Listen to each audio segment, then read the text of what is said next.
I am constructing another garden bed.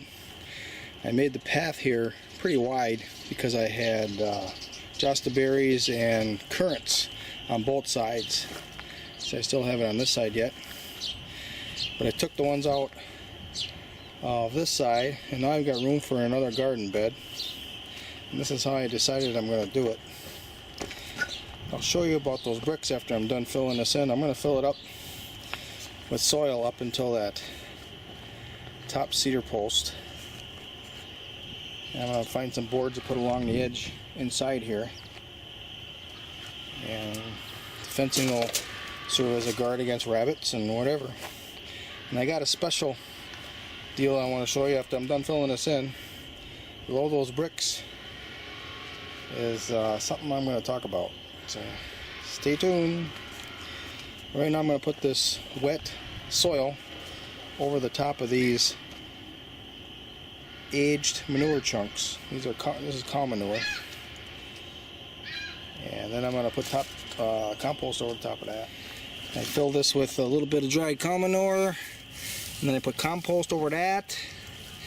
I got some straw over that. I'm going to let this settle for a couple weeks. In the front here I got a little bitty retaining wall. It kind of slopes down right here, that's why I got more straw. A little bit of a terrace. You see that right there. Well, it's kind of a little bit narrower in the front as I enter the path, a little bit larger at the back, a little bit wider. That way I get a little more planting space. So the next thing I have to work on is that little space that those bricks created. So I gotta figure that out now. Yeah, that looks pretty nice right there. Okay, now I want to explain the reason for those bricks that are underneath this bed, and they're situated so that there's a little opening underneath it, and that opening travels the entire length of the bed. And when the voles come along, they're going to sense that opening there, and they're going to want to run through that or look for shelter or whatever they do, looking for food, and they're going to come in here and they're going to meet that trap right there. Yeah. See the hole in there? I'm going to take this out of here. Hey, now you can see that. So that's the opening, and that runs the entire length of the bed. They're going to go find that.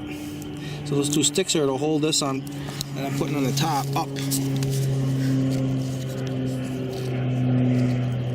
That'll keep the house wrens from getting in here. I put a little leaf in here. The house wrens aren't going to want to go in there. So that is a trail set for a vole or a mouse.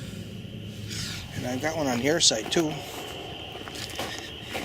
This is the other side. Put a little straw over it. The mice will go through that. That's not a problem for them. And there you see the trap is in there. Get us some mice and some voles. Yeah, okay. That is a wrap. Thanks for watching.